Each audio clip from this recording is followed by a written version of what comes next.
Hi, my name is Moophead, and in this video we're breaking down the Spider-Man Brand New Day trailer. Before we start, please remember to like and subscribe. The trailer opens with Spider-Man sitting upside down on a metal beam, watching a video of Ned and MJ celebrating getting to MIT. Peter pulls off the mask to hide his emotions and lets go. He then falls down and he gets shot inside his mask. The next shot of the trailer, Peter is sitting at a table in his apartment, and a voiceover of him reading his letter from the previous film. Hi, my name is Peter Parker. It then cuts to him sitting at the cafe where MJ works. The voiceover then continues. You don't remember me, but Ned walks in a leather jacket and combed back sleek hair. This is different to the appearance from the previous films. In the comics, Ned Leeds becomes the Hobgoblin. The mask of the Green Goblin is left in the alley. My theory is Ned will find the mask and become the Hobgoblin. you don't remember me, but we used to know each other. You then see Peter washing his suit. The TV turns on and it shows Peter receiving the key to the city. MJ and Ned are watching the news. The voiceover continues saying, Something bad was going to happen, and the only way to stop it was to make everyone forget about me.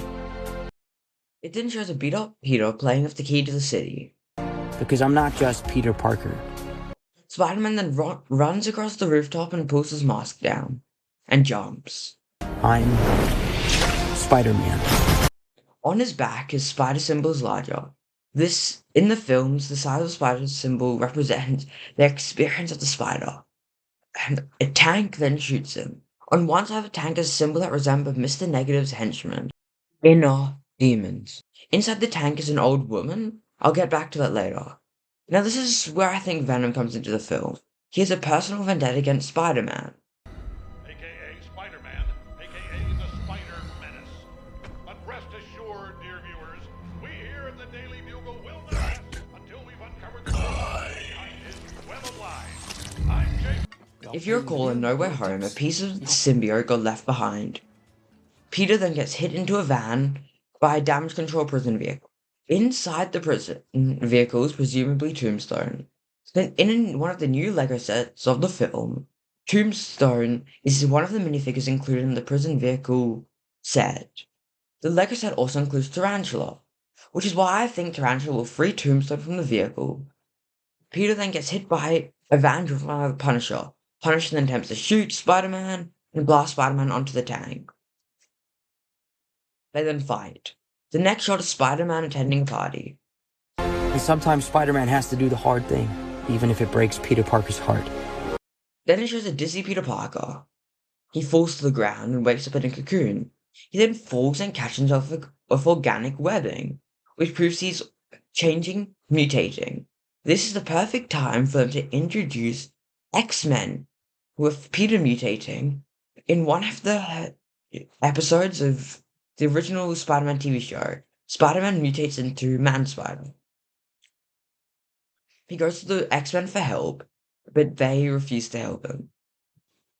It then shows Peter being scanned. The results show black goo-like substance all over a skeleton. Sound familiar? Maybe like a familiar lethal protector? That's right, Venom. Another reason I think Venom will appear is in the comics, Spider-Man has a symbiote suit in Secret Wars. And Secret Wars is the film after Doomsday. He then asks Bruce Banner for help. It then shows Peter holding his head as his spider sense goes out of control. He's then in his apartment, but it is covered in webs. A voiceover of Bruce Banner plays. DNA is mutating. It would be enormously dangerous. And then shows Spider-Man webs being yanked by something. But then the camera pans, there's nothing there. Marvel is notorious for editing characters out of the trailers. Spider-Man's webs are attached to Hulk, who is jumping, pulling Spider-Man. Hulk remembers Spider-Man. He must know Peter Parker's identity, but Bruce Banner has been in control, so when it breaks, Hulk will remember Spider-Man. Then shows him at Aunt May's grave placing flowers. His injured face. A narrator then says, Spiders have 3 life cycles. It then shows an office opening of someone detained inside. There are feminine boots and roller skates littered around the outskirt of the room. I think the person being detained is Jean Grey, played by Sadie Sink. The person is wearing green jumper and jeans. And Jean Grey's main color is green. The person also has young feminine hands. Suddenly, cars explode in a car park and a huge plume of smoke. When between cycles, it can leave the spider vulnerable to threats. And then shows Spider-Man opening the tank. The old lady I spoke about earlier, I'll get more into that now. She looks at him and smiles. Something jumps from the lady onto a damage control soldier. In the corner of the screen, you see the old lady looking confused. Something jumps from the soldier to another soldier, and as the soldier falls back, the frame changes. We are faced with a danger that we can't control. What can't be controlled? This line is referring to either Jean Grey, who is out of control, or Savage Hulk. Hulk is angry that he's been trapped. The device stopping Bruce Banner from becoming Hulk breaks. The only unknown is how. Then it shows an unknown character speaking to Spider-Man. He then says, One we can't even see.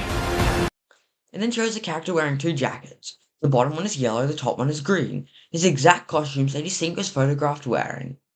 Introducing her as the new Jean Grey of the 2028 X-Men release date, looming closer, is the best choice. Because they'll be introducing younger variants of the X-Men rather than continuing with the older cast. And introducing them throughout multiple films rather than one gets people to know who the characters are and then enjoy them by the time the film comes out. Then a montage begins. First, Scorpion is holding Spider-Man by the neck. Scorpion then states, Stay out of my way. He's wearing a high-tech suit. This makes me think that Tombstone broke Mac Gargan out of prison and gave him the Scorpion suit. Scorpion then knocks Spider-Man out of his tail. As he's falling, it switches to another shot of Spider-Man falling, then being pulled by something connected to his webs, presumably Hulk. The Punisher says to Peter, You're losing it, kid. This line makes it seem that either Venom takes him over and he starts getting unhinged and beating people up, or his mutation is causing him to lose control, becoming more animal-like. Then a shot of Spider-Man and MJ looking at each other lovingly.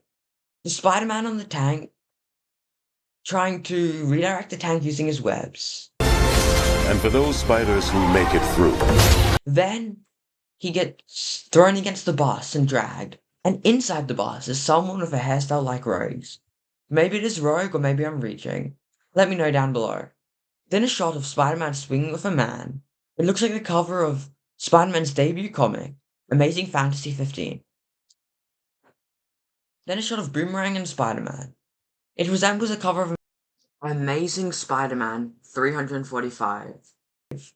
This is important because Venom reappears in this comic. And on the cover, it shows Venom saying, Miss me?